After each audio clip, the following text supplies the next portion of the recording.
The stars looked peaceful from the command deck of the Zalkarian warship. Admiral Vexthara stood before the large window, watching the endless space around them. Her crystalline skin caught the light from distant suns, creating small rainbows. Across her face, behind her, the bridge crew worked quietly at their stations. "Admiral, we have found something," called out her second-in-command, Captain Zorval. His voice carried excitement that he tried to hide. "The scout ships have discovered a new world." Vexthara turned around slowly. She had been leading the Empire's military for over 200 years. In that time, she had conquered 47 worlds and brought them under Zalkarian control. Each new discovery meant more resources, more slaves, and more power for the Empire. "Show me," she said, walking to the main display screen. The image that appeared made her pause. A small blue and green planet hung in space, with one large moon circling it. White clouds swirled across its surface, and she could see the brown and green shapes of land masses through the atmosphere. "It is called Earth," Zorval explained. "The third planet from a yellow star. Our sensors show it has large amounts of water and a breathable atmosphere." "What about the inhabitants?" Vexthara asked. "They call themselves humans," Zorval replied, pulling up more data. "The species appears to be in its early technological phase. They have not yet achieved faster-than-light travel. Their weapons are primitive chemical explosives and simple energy weapons." Vexthara studied the information flowing across the screen. The humans had built cities across their world, some with millions of inhabitants.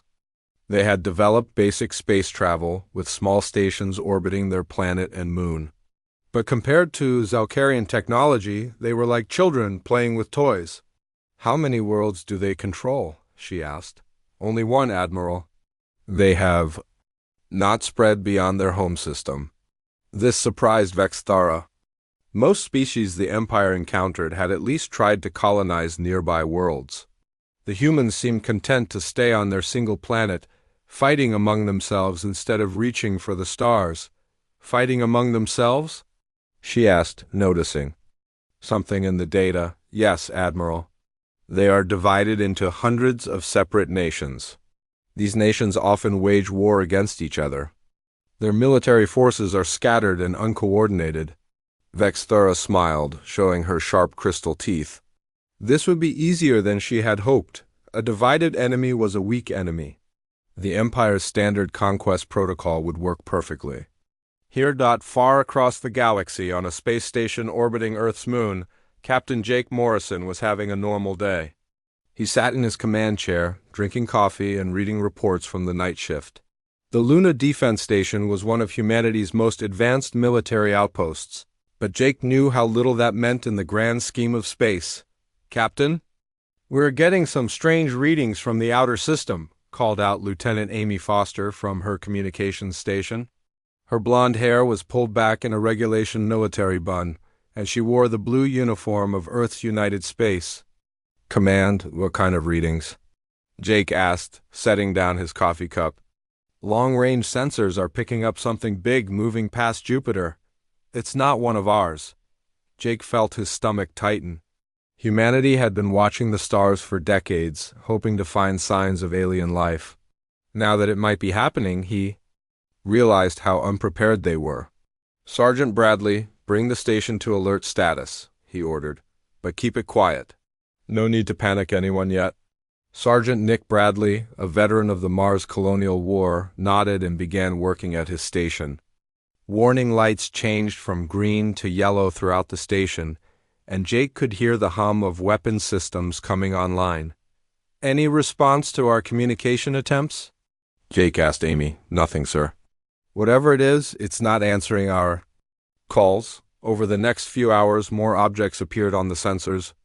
They were moving in formation, clearly under intelligent control. Jake sent reports back to Earth, but he knew the politicians would need time to decide what to do. Time they might not have. Back on the Zalkarian command ship, Admiral Vexthara was reviewing the final attack plans with her war council. The holographic display showed Earth's entire solar system, with red markers indicating human military positions. Their defenses are laughably weak, reported General Kekstar, the Empire's chief military strategist. A few orbital stations, some patrol ships, and ground-based weapons that cannot reach space. We could conquer this world in a matter of days. What? About their population? Asked another council member. Over 7 billion humans, Kekstar replied. They would make excellent workers for our mining operations. Their physical strength appears adequate for manual labor. Vextara nodded. The Empire always needed more workers. Their current slave populations were growing old, and fresh blood would increase productivity across all sectors. We will follow standard protocol, she decided. One demonstration of power, followed by surrender demands. If they refuse, we will destroy their military capability and force compliance. The council agreed unanimously. It was the same strategy they had used on dozens of worlds. It had never failed. 3 days later, Jake Morrison watched in horror as massive ships appeared throughout the solar system. They were beautiful in a deadly way, made from what looked like living crystal that pulsed with inner light. Each ship was larger than anything humanity had ever built. Count them, he ordered Amy. I'm seeing 47 ships, sir. The largest is over 2 kilometers long. Jake's hands shook as he reached for the communication controls. This is Captain Morrison of the Luna Defense Station to all Earth forces. We have contact with an alien fleet. Repeat, we have alien contact. The response from Earth was immediate chaos. Every communication channel filled with voices asking for confirmation, demanding details, and arguing about what to do next. Jake cut through the noise by switching to the emergency command frequency. This is Luna Station to Earth Command. We need orders now. The voice that answered belonged to Commander Lisa Parker, the highest-ranking officer in Earth's Space Forces. Captain Morrison, this is Commander Parker. What is the alien fleet doing? They're just sitting there, ma'am, waiting. Waiting for what? Jake was about to answer when every screen on the station lit up with an incoming message. The image showed Admiral Vextara standing on her command deck, looking directly at the camera. When she spoke, her voice was translated into perfect English. Humans of Earth, she began, her crystal features showing no emotion. I am Admiral Vextara of the Zalcarian Empire. Your world has been selected for integration into our domain. You will surrender all military forces and prepare for occupation. Resistance will result in the destruction of your species. The message continued for several minutes, listing the terms of surrender. When it ended, Jake sat in stunned silence. Captain, Amy said quietly, we're receiving the same message on all frequencies. They're broadcasting it to the entire planet. Jake opened a channel to Earth Command. Commander Parker, did you receive that transmission? We did, Captain. Stand by for orders. The next few hours passed in a blur of activity. Jake watched as Earth's leaders held emergency meetings, as news channels broadcast the alien message around the world, and as panic began to spread through the human population. Then came the demonstration. Without warning, 3 of the smaller Zalcarian ships moved toward the outer planets. They fired single shots at human installations there, completely destroying a mining station on Titan and a research outpost on Europa. The weapons were unlike anything humanity had ever seen, turning solid matter into glowing particles that scattered into space. The message was clear. The aliens could destroy anything they wanted, whenever they wanted. Jake expected the surrender to come quickly after that. Earth's military leaders were practical people. They knew when they were outmatched, but the response, when it came, surprised everyone. Commander Lisa Parker's voice came through on all channels, calm and steady. This is Commander Parker of Earth's United Space Command, broadcasting to all human forces and to the alien fleet.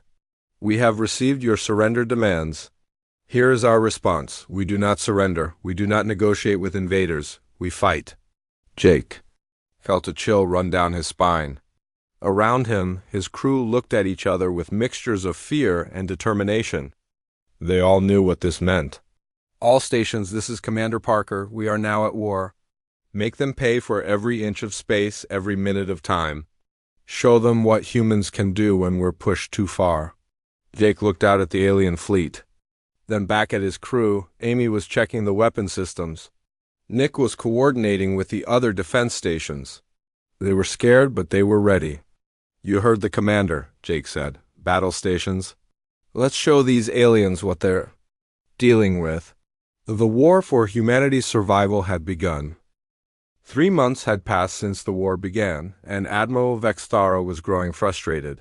What should have been a simple conquest had turned into something she had never experienced before. The humans refused to follow the normal patterns of war. Report, she commanded as she entered the strategy room aboard her flagship. General Kekstar looked up from the holographic display, his crystalline features showing confusion. Admiral, we have destroyed their main fleet and captured their outer defense stations. By all military logic, they should have surrendered weeks ago. But they have not, Vextara observed. No, Admiral. Instead, they have scattered into small groups. They attack our supply ships, then disappear before we can respond. They hit our communication relays and mining operations. They are fighting like ... Like what, General? Like insects, Admiral. When you destroy one nest, they build 10 more in places you cannot find. Vextara studied the display. Red dots showed Zalcarian positions throughout the solar system. Blue dots marked known human positions, but there were far fewer blue dots than there should be. Most of the human forces had simply vanished. Where are they hiding? She asked. Everywhere and nowhere, Kekstar replied. They use the asteroid belt, the moons of the gas giants, even empty space itself. Our sensors cannot track their small ships effectively. Captain Jake Morrison floated in the cramped command center of his new ship, the Defiant. It was not much to look at, a hastily converted cargo vessel with weapons bolted to its hull and armor plating welded over the vital systems. But it was his, and it was free. Tony, how are those engine modifications coming along? He asked through the internal communication system. Tony Walsh, his chief engineer, answered from the engine room. Almost done, Captain. I think I figured out how their crystal power system works. If I'm right, we can boost our speed by 30%. Jake smiled. Tony had been a civilian engineer before the war, designing mining equipment for the asteroid belt. Now he was one of humanity's most valuable weapons, able to take apart alien technology and figure out how it worked. Amy, any word from the other ships in our group? Lieutenant Amy Foster, now his intelligence officer, checked her screens. The Hammer and the Falcon are in position. Captain Rodriguez reports his team is ready to move. Jake nodded. They had been planning this attack for 2 weeks. The aliens had established a supply depot on one of Saturn's moons, thinking it was safe from human interference. They were about to learn otherwise. All ships, this is Morrison. Begin the approach. Remember, we hit fast and hard, then we disappear. No heroes, no last stands. We make them pay a price, then we live to fight another day. The 3 human ships moved through the asteroid belt, using the rocks as cover. Jake watched the tactical display as they got closer to their target. The alien depot was protected by 2 patrol ships and a stationary defense platform. Tony, are you sure about this new weapon? Jake asked. Pretty sure, Captain. I reverse-engineered it from the wreckage of the station they destroyed at Europa. It should punch right through their shields. Should? Well, there's only one way to find out. Jake took a deep breath. This was how humanity fought now. They took risks, they experimented, they tried things that should not work. Sometimes they failed, but sometimes they succeeded in ways that surprised everyone. All ships, weapons free, let's see what we can do. The attack lasted only minutes. The human ships appeared from behind an asteroid, fired their weapons, and disappeared again before the aliens could respond effectively. But in those few minutes, they destroyed the supply depot and one of the patrol ships. More importantly, they captured several containers of alien supplies and technology. Get us out of here. Jake ordered as alien reinforcements appeared on the sensors, back on the Zalcarian flagship. Admiral Vextara received the report with growing anger. Another supply depot destroyed, more resources lost, and still no significant damage to the human forces. How many ships did we destroy? She asked. None, Admiral. They escaped again. And how many did we lose? One patrol ship damaged, one supply depot completely destroyed. Vexthara stood up and walked to the window, looking out at the stars. In 200 years of military service, she had never faced an enemy like this. The humans seemed to care nothing for military honor or proper tactics. They struck from shadows, attacked civilians, and refused to engage in fair combat. Admiral, Captain Zorval said quietly, perhaps we should consider changing our strategy. What do you suggest? We could threaten their homeworld directly, force them to defend it in a proper battle. Vexthara considered this. It went against Zalcarian military doctrine, which preferred to conquer intact worlds with minimal damage. But the humans were not following any rules she understood. Prepare a bombardment fleet, she decided. We will show them what happens when they refuse to surrender properly. On Earth, Commander Lisa Parker received the intelligence reports with grim satisfaction. The hit-and-run attacks were working better than anyone had hoped. The aliens were getting frustrated, making mistakes, and losing resources they could not easily replace. Ma'am, her aide said, entering the command center, we have a problem. Our deep space sensors are showing a large alien fleet moving toward Earth. Lisa looked at the display. 25 alien ships, including some of their largest vessels, were approaching Earth's orbit. It was more firepower than humanity had ever faced in one place. They're trying to force us into a direct confrontation, she realized. They want us to come out and fight them properly. What are your orders, ma'am? Lisa thought for a moment. The aliens expected humanity to defend their homeworld directly. They expected a traditional space battle with fleets facing each other in formation, but humanity had learned to fight differently. Send a message to all our scattered forces. Tell them to continue their attacks on alien supply lines and outposts. Do not engage the main fleet. But ma'am, what about Earth's defense? Earth will defend itself, but not the way they expect. Dr. Kate Miller worked feverishly in her laboratory beneath the Rocky Mountains. Around her, teams of scientists and engineers studied pieces of alien technology recovered from the battle sites. What they had learned was changing everything. The crystal technology is amazing, she explained to Commander Parker during a video conference, but it has weaknesses. The crystals resonate at specific frequencies. If we can generate the right sound waves, we can disrupt their power systems. How long until you can weaponize this discovery? We already have. I've sent the specifications to your orbital defense platforms. They can be modified within hours. As the alien fleet approached Earth, they found something they did not expect. Instead of human ships rising to meet them, the planet itself seemed to come alive. Thousands of small defense platforms, hidden among the space debris around Earth, began broadcasting resonant frequencies. The effect was immediate and devastating. The alien ships' crystal hulls began to vibrate, their power systems fluctuated, and their weapons became unreliable. Some of the smaller vessels actually shattered, their crystalline structure unable to withstand the resonant stress. Admiral Vexthara watched in horror as her fleet began to fall apart around her. What is happening? She demanded. Unknown weapon, Admiral. It appears to be some form of sonic attack. Our crystal matrix cannot compensate. Fall back? All ships, retreat to minimum safe distance? But the humans were not finished. As the alien fleet pulled back, small human ships appeared from hiding places throughout the solar system. They did not attack the main fleet directly. Instead, they followed, watching, recording, and reporting every move the aliens made. Admiral, Captain Zorval reported, we are being tracked by human vessels. They are maintaining distance, but monitoring our every action. Vexthara felt a chill that had nothing to do with the temperature on her ship. For the first time in her long military career, she was being hunted. The humans were not just fighting back. They were learning, adapting, and turning the war into something she did not understand. Send a message to the Empire, she ordered. Tell them we need reinforcements, many more ships and different tactics. What should I tell them about the humans, Admiral?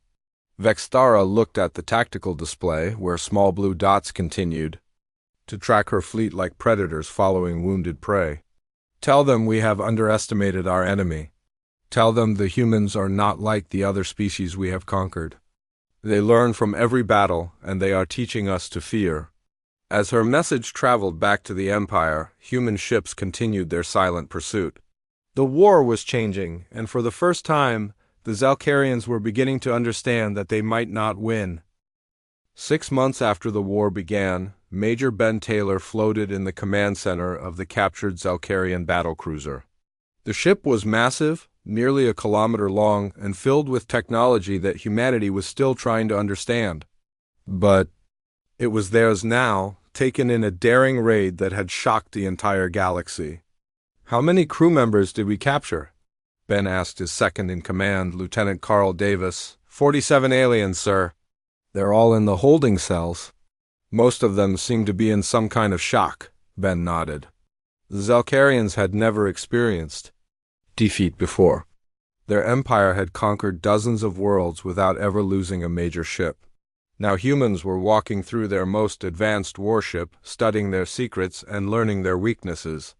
What about the ship's database? Doctor. Miller's team is working on it now, sir. They say they've found star charts, military codes, and technical specifications for the entire Zalcarian fleet. Ben smiled. This single capture had given humanity more intelligence about their enemies than months of observation and battle. But more importantly, it had sent a message to the galaxy that the mighty Zalcarian Empire could be beaten. Deep in the ship's computer center, Dr. Kate Miller worked alongside her team of technicians.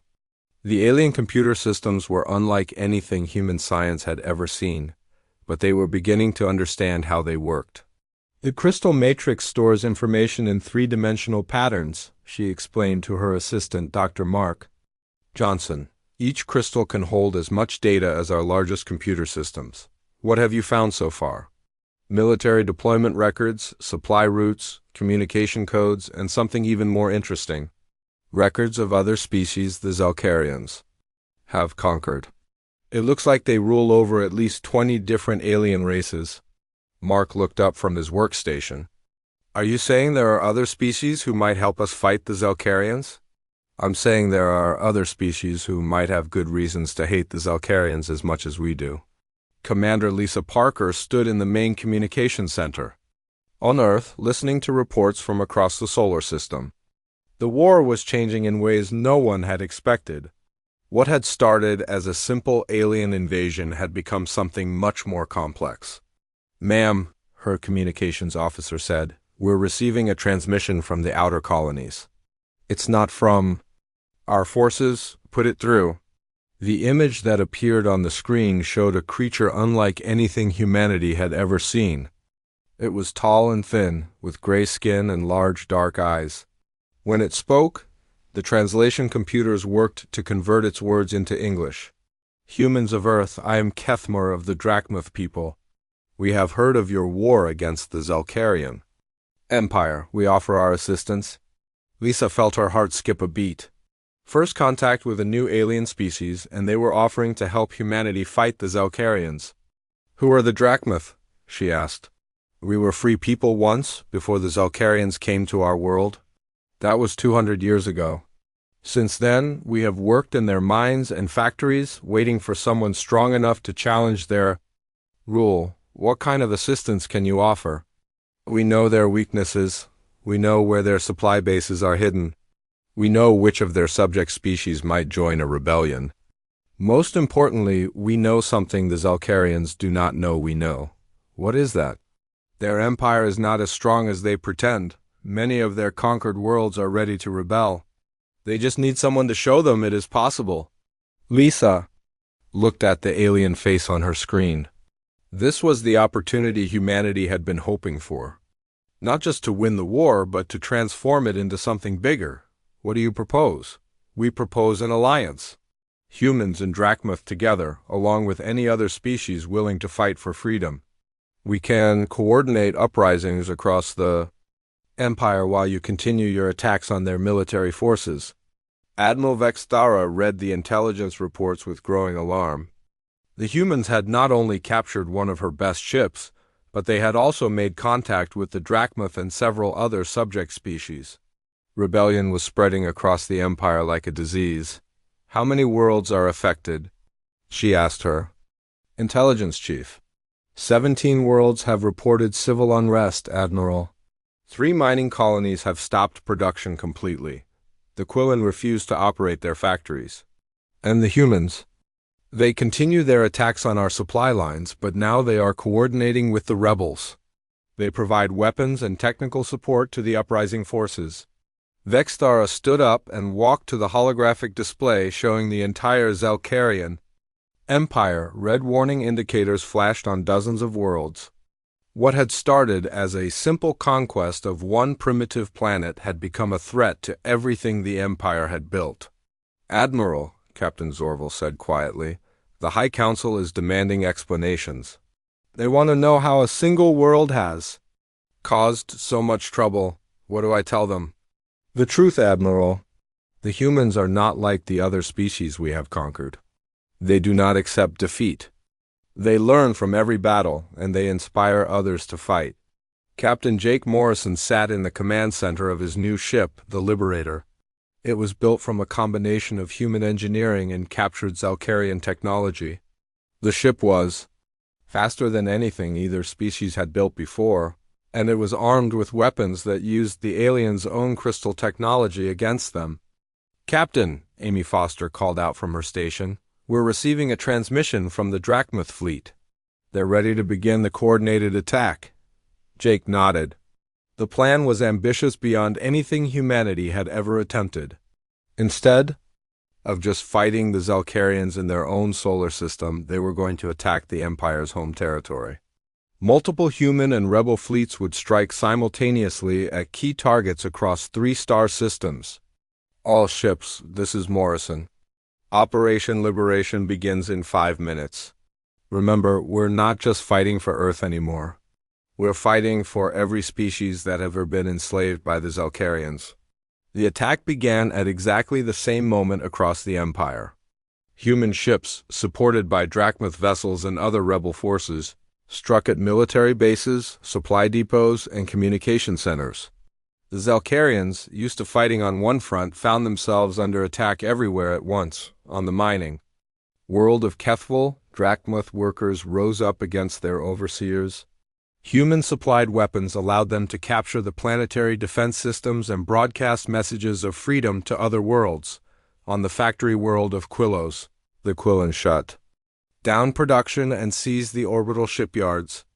Within hours, they were building ships designed to fight the Zelkarians instead of serving them. In the asteroid belt of the Zephyr system, human raiders destroyed a major Zelkarian supply base and captured enough resources to supply the rebellion. For months, Admiral Vextara watched the reports come in, each one worse than the last. Her empire was not just under attack, it was falling apart.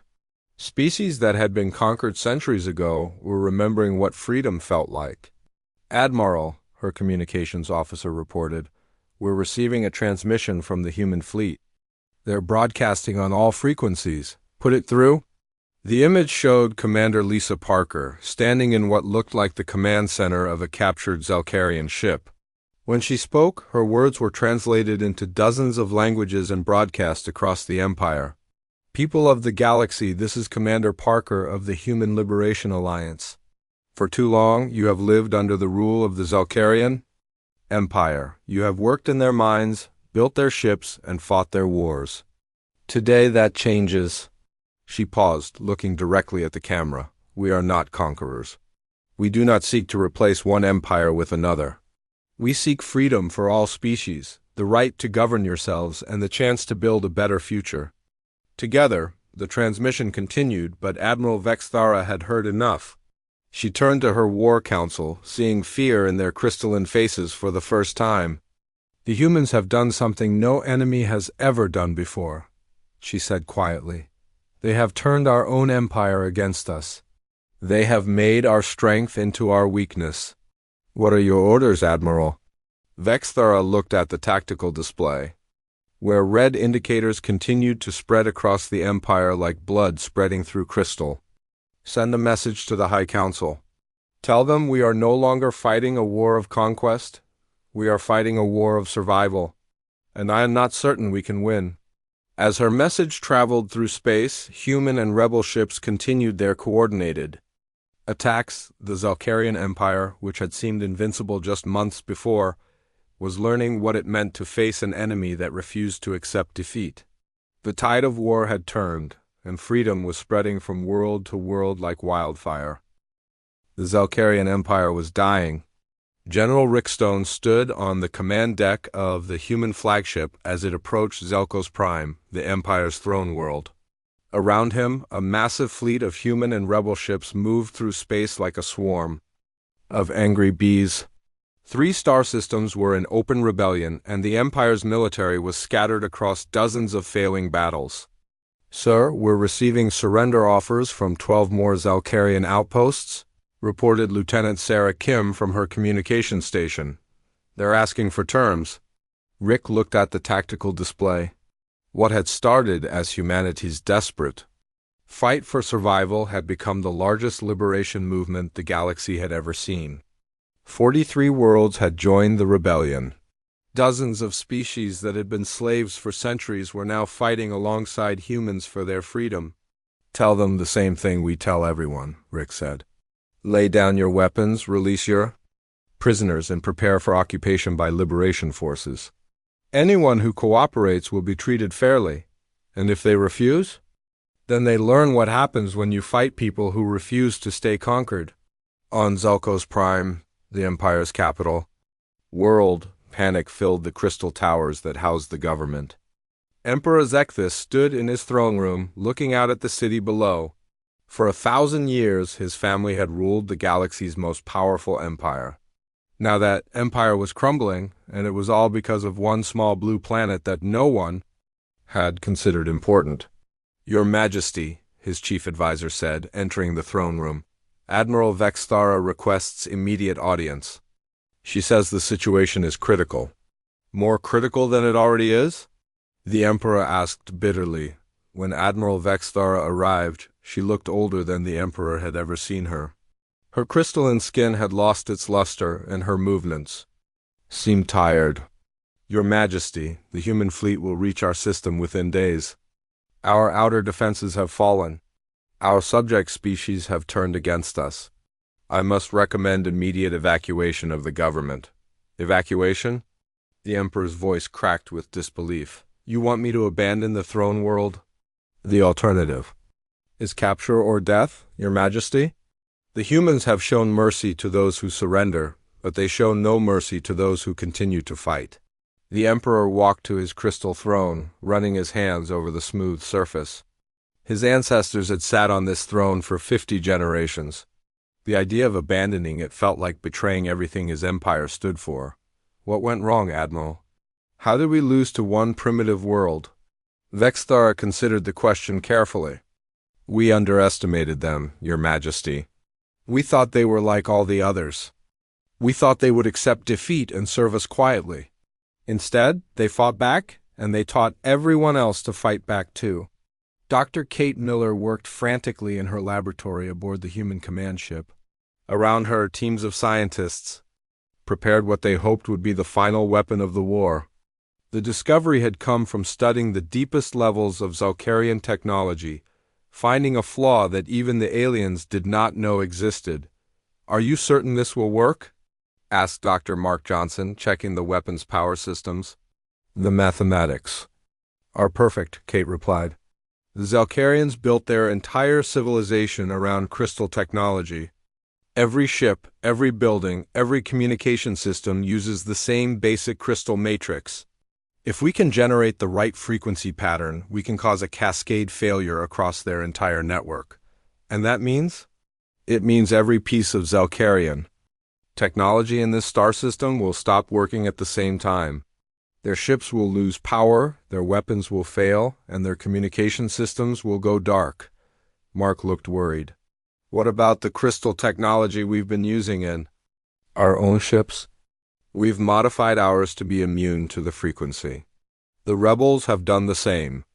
Only pure Zalcarian technology will be affected. The weapon itself looks simple, just a collection of crystals and transmitters arranged in a complex pattern. But Kate knew it represented the culmination of everything humanity had learned about their enemies. They had studied Zalcarian technology, understood its weaknesses, and turned those weaknesses into weapons. Captain Jake Morrison piloted his ship through the outer defenses of the Zelkos system. Around him, hundreds of other ships followed, carrying soldiers and liberation forces from dozens of different species. This was not just a human victory anymore. It was a victory for everyone who had ever been enslaved by the Empire. "Captain," Amy Foster called out, "we're getting reports from the surface. The Zalcarian government is evacuating the capital city." "Are they surrendering?" "No, sir. It looks like they're planning to make a last stand at the Imperial Palace." Jake nodded grimly. He had hoped the war could end without a final battle, but he understood why the Zalcarians could not simply give up. Their entire culture was built around conquest and domination. Admitting defeat would destroy everything they believed about themselves. "All ships," this is Morrison, "begin final approach to the planet. Remember, we're here to liberate, not to conquer. Minimal damage to civilian areas. Our fight is with the government and military, not with innocent people." The battle for Zelkos Prime began at dawn. Human and rebel forces landed at strategic points around the planet while the fleet engaged the remaining Zalcarian defenses in orbit. The fighting was fierce but brief. The Empire's military was exhausted after months of rebellion and could not mount an effective defense. General Rickstone led the ground assault on the Imperial Palace himself. The building was a massive crystal structure that rose like a mountain from the center of the capital city. It was beautiful and terrible at the same time, a symbol of everything the Empire represented. "Sir," his communications officer reported, "Dr. Miller says the frequency weapon is ready." "She's waiting for your order." Rick looked up at the palace, where the last defenders of the Empire were making their final stand. In a few minutes it would all be over. The Zalcarian Empire, which had ruled the galaxy for 1,000 years, would fall to a species they had thought was primitive and weak. "Tell Dr. Miller to activate the weapon." The effect was immediate and devastating. Every piece of Zalcarian technology on the planet suddenly went dark. Ships fell from the sky as their engines failed. Defensive shields collapsed. Communication systems went silent. In seconds, the most advanced civilization in the galaxy had been reduced to helplessness. Admiral Vexthora stood in the palace command center, watching her screens go black one by one. Around her, officers tried desperately to restore power, but nothing worked. The humans had done something impossible. They had turned the Empire's greatest strength into its greatest weakness. "Admiral," Captain Zorval said quietly, "all systems are down. We have no weapons, no shields, no communications." "I know," Vexthara replied. She walked to the window and looked out at the human forces approaching the palace. They moved with the confidence of people who knew they had already won. "Should we surrender?" Vexthara considered the question. In her culture, surrender was considered the ultimate shame. But continuing to fight would only lead to unnecessary death. "Yes," she said finally. "Signal the humans. Tell them we surrender unconditionally." The surrender was broadcast across the galaxy within hours. Emperor Zekthus, stripped of his power and facing judgment for his crimes, formally dissolved the Zalcarian Empire.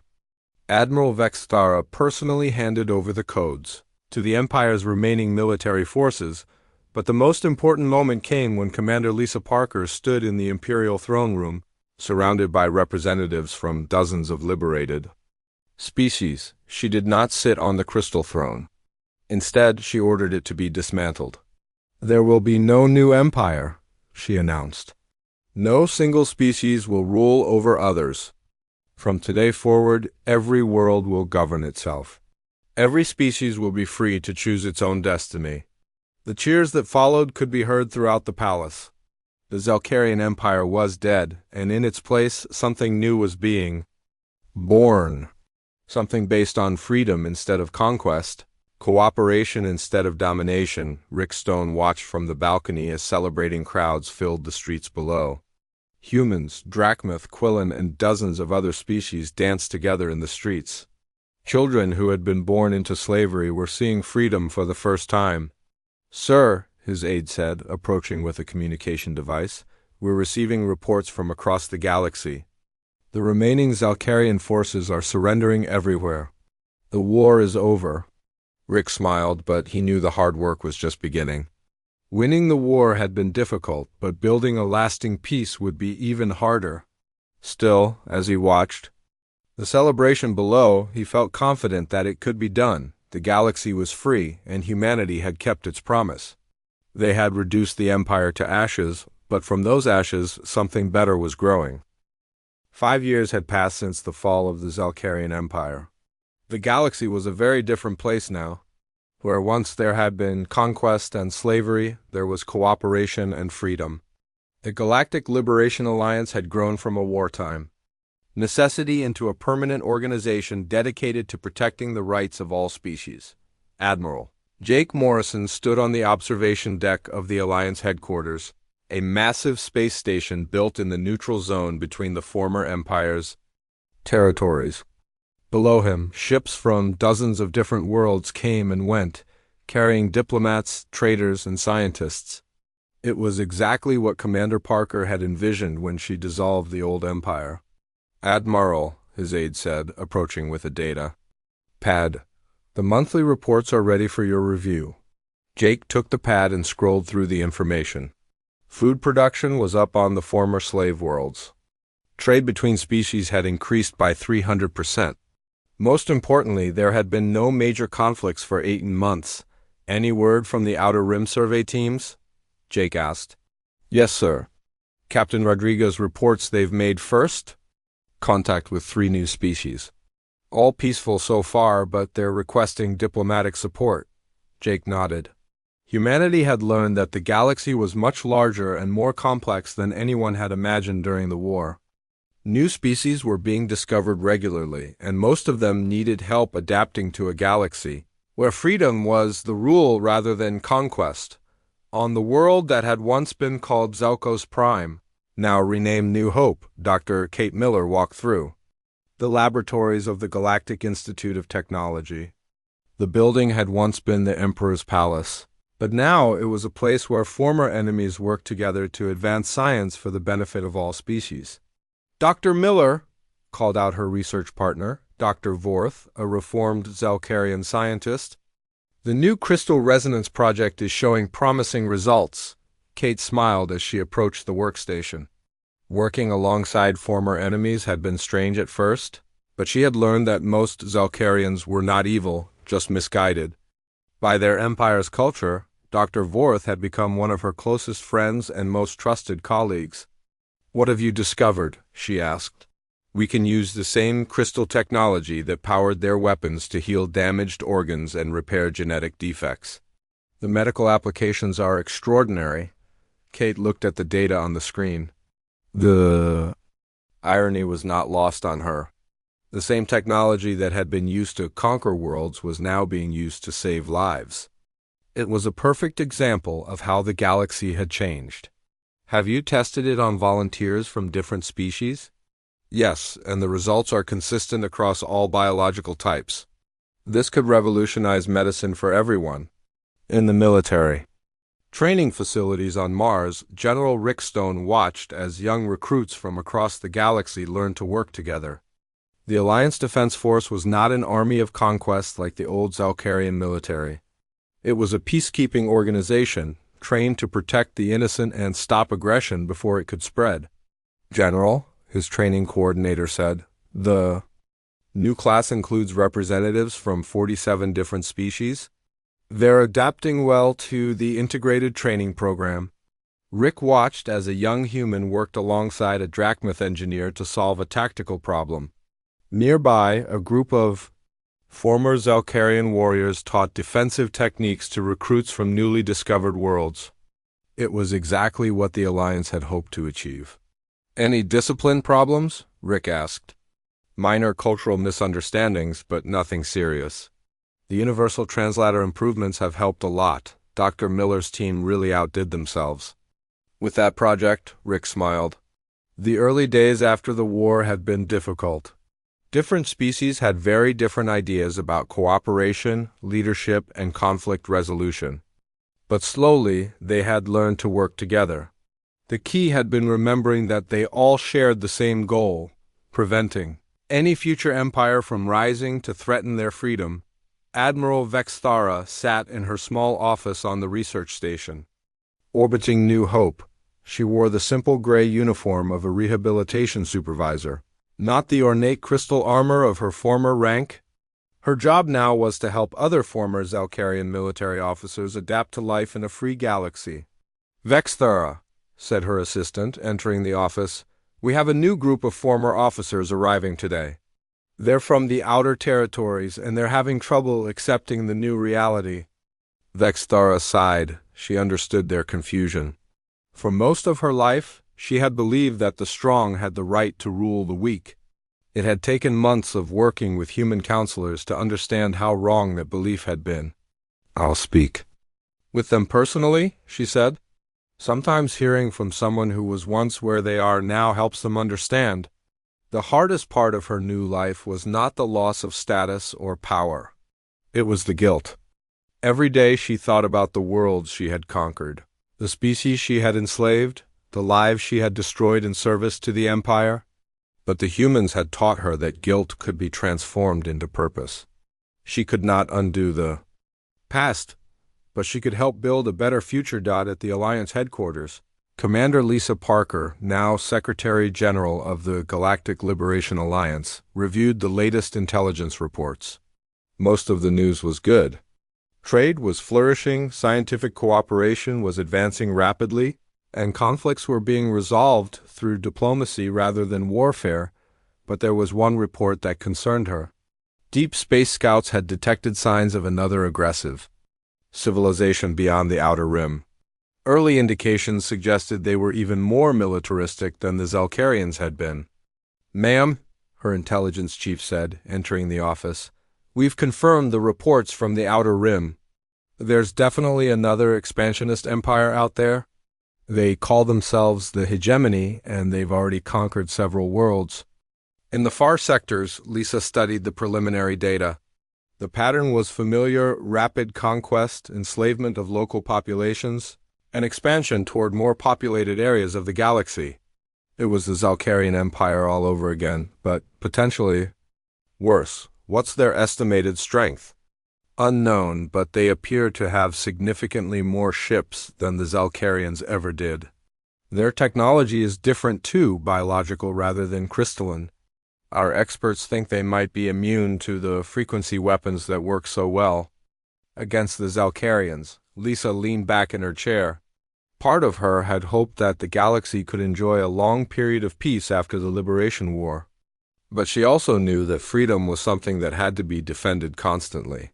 "Call an emergency session of the Alliance Council," she decided. "All member species need to be informed. And send a message to Admiral Morrison. Tell him to begin preparations for a defensive buildup." "Are we going to war again, ma'am?" "I hope not. But we're going to be ready if war comes to us." 3 days later, representatives from over 60 species gathered in the Alliance Council chamber. The debate was intense but civilized. Some argued for immediate military action to stop the hegemony before they could grow stronger. Others preferred to focus on defense and hope the new threat would ignore their territory. Jake Morrison presented the military analysis. "Based on the intelligence we have, the hegemony will reach our outer colonies within 2 years if they maintain their current expansion rate. We have 3 options: negotiate, defend, or attack first." "What about negotiation?" asked the Drachmoth representative. "We've tried," Lisa replied. "They don't respond to diplomatic contact. Their pattern is consistent. They conquer first and ask questions later."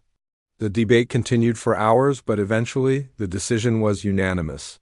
The Alliance would prepare for war, but they would not attack first.